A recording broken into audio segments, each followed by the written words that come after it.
Yo que había carne de perro. Exactamente. Aquí por nuestra cultura nosotros no tenemos el consumo de lo que es la carne de burro, carne de caballo, en comparación con otros países, que sí hacen la producción de animales para consumo. En cambio aquí nosotros lo usamos para animales de carga, como es el burro, y entonces llega a ser dañino para nuestro organismo si nosotros llegamos a consumir animales que son de carga. Los caballos, por ejemplo, si los fainean, si hay carne de caballo aquí en Bolivia, es un animal que ha sido muerto por algún tipo de enfermedad que nos va a llegar a contagiar a nosotros también. ¿Cuáles son aquellas carnes permitidas para su comercialización acá en Bolivia? Las únicas carnes aquí en Bolivia aptas para el consumo humano son las carnes de las aves, carne de res, carne de llama, carne de cerdo, aquellas que son faineadas en mataderos autorizados por Senasa. Doctora Aliaga, Rocío nos decía que las carnes de quinos, de burro, de caballo, no son aptas para ser comercializadas aquí en Bolivia porque pueden generar riesgos a la salud. ¿Qué tipo de riesgos pueden generar y por qué?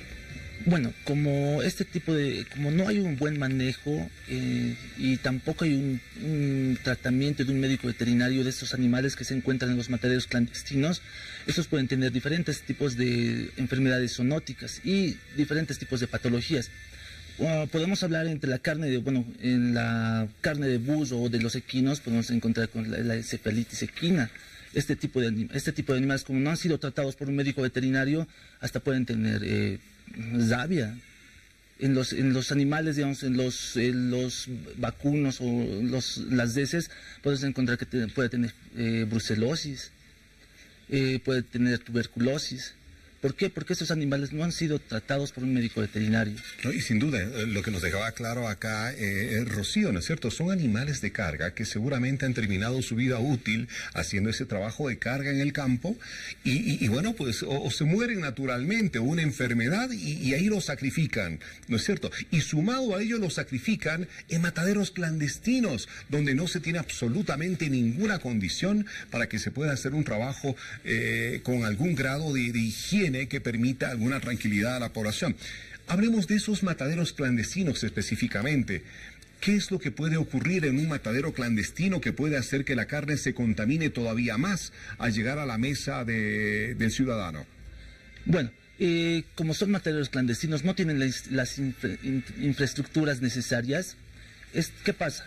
Una vez que el animal, le hacen el faeneo, hemos visto en un matadero clandestino que hemos encontrado de buzos, hemos visto que lo tapan con unos yutes, está en el piso, lo han tapado, han intentado ocultarlo con calaminas. Y lastimosamente luego esta carne es utilizada para hacer los embutidos, chorizos. Y no pasan pues minutitos nada más ahí en el piso, ¿no es cierto? Ahí con la caca, con las vísceras y con todo aquello. Pueden pasar horas y horas o posiblemente hasta un día entero. Exactamente.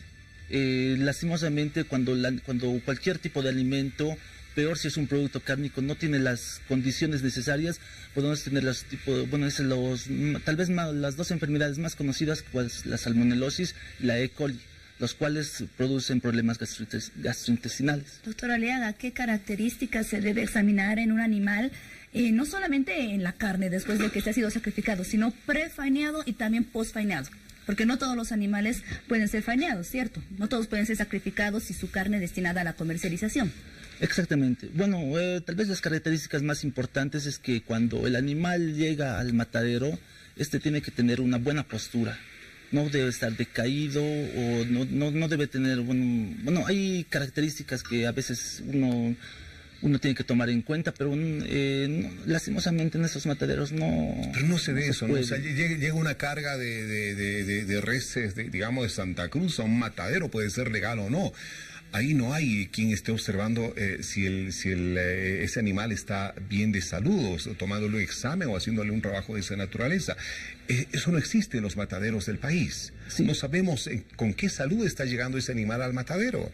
Y al matadero puede no importarle porque él le trata de sumar. Esto es negocio, esto es plata. Sí, exactamente. Lastimosamente, una vez que el animal llega a un matadero certificado, tiene que tener 24 horas desde pozo. ¿Para qué? Para que el médico veterinario pueda observar qué tipo de anormalidades se pueden encontrar en el animal. Hay veterinarios en todos los mataderos del país, eso es sí. una exigencia que se cumple, o algunos hacen lo que pueden para evasivas. En sí, la normativa exige que cada matadero tenga su médico veterinario. Pero los clandestinos no cumplen con esta normativa. Lastimosamente no. En el tema de las vacunas, por ejemplo, de los animales que llegan al matadero, ¿cómo se identifica, cómo se hace el control de que cuenten con las vacunas justamente para no tener esas enfermedades que usted nombraba de la rabia, por ejemplo? Bueno, como salen de las estancias, generalmente son de Santa Cruz, Cochabamba, el SENASAC certifica que los animales puedan ir a un matadero certificado. ¿Qué pasa? Se cierra, se cargan los animales en los camiones y se cierra con un precinto.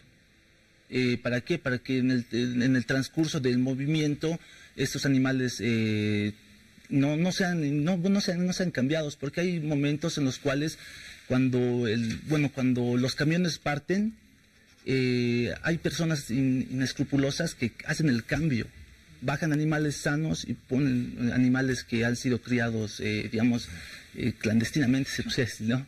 Rocío, usted como responsable de inocuidad alimentaria tiene sin duda consejos importantes para la gente que nos está viendo respecto de cómo distinguir la carne buena de la mala, cómo asegurarse de que la carne que vayan a comprar sea una carne apta para el consumo y que no esté llevando a casa enfermedades ahí por cómo se ha maltratado a ese animal durante su sacrificio. Sí, exactamente. Debemos de siempre verificar que la carne de res, que es la que más se consume, tenga siempre el color característico. Muchas veces se van a algunas personas el precio, entonces debemos de ver siempre que a bajo costo debemos de sospechar que la carne posiblemente pueda no ser de res y pueda ser carne de burro, que es la que más, en lugares donde no es fácil el acceso, es donde se está comercializando este tipo de carne. Entonces debemos verificar siempre que la carne sea roja, tenga el color característico que es rojo de la carne de res, el olor característico. En cambio, en comparación con la de carne de burro, esta es más oscura, tendiendo a ser un poco más café por el alto contenido de hierro que tiene. Entonces, por ejemplo, las cabezas, ¿no? Al hacerles también la desensibilización, entonces les hacen con combo, entonces dejándoles moretones en el frente, lo cual no es apto ya que el animal está sufriendo con un estrés, entonces en su carne también se va traspasar lo que son las toxinas, las hormonas. Ahora, ya deja de ser para consumo esa parte de la cabeza dañada con el hematoma, o se afecta el resto de la carne también del animal. En sí le llega a afectarse todo el animal. No, porque en Europa ese animal ya no estaría apto por el consumo, ¿no es cierto? Y esa carne la desechan, pero en nuestro país ocurre eso, que se desecha la carne. No, porque se los mata de esa manera, ¿no? Tenemos otro tipo de desensibilización que ya sería bueno que todos vayamos mejorando el tipo de sensibilización para los animales, para que también nosotros no vayamos consumiendo la carne con ese estrés que muere el animal. ¿Qué tipo de afecciones se ha visto que se han presentado en la población por el consumo de estas carnes que no cumplen con las normativas sanitarias? La principal tipo de enfermedades que siempre ocasiona son más de gastrointestinales, dolores de estómago, vómitos, diarrea en algunos casos, ya que por la mala manipulación de la carne, más que todo en mataderos clandestinos donde no hay inocuidad, se produce lo que es, como indicaba el doctor, contaminación por la salmonela, que es una bacteria, o también por la Escherichia coli, ya que estas personas al ir al baño, digamos, no se hubieran lavado las manos, no tenían la higiene adecuada, entonces ha contaminado el alimento. Entonces a nosotros al ingerir, al preparar el alimento con bajas temperaturas, entonces llegamos a traspasarnos esa bacteria, llegándonos a ocasionar dolor de estómago, inclusive fiebre, o hasta en algunos casos intoxicaciones.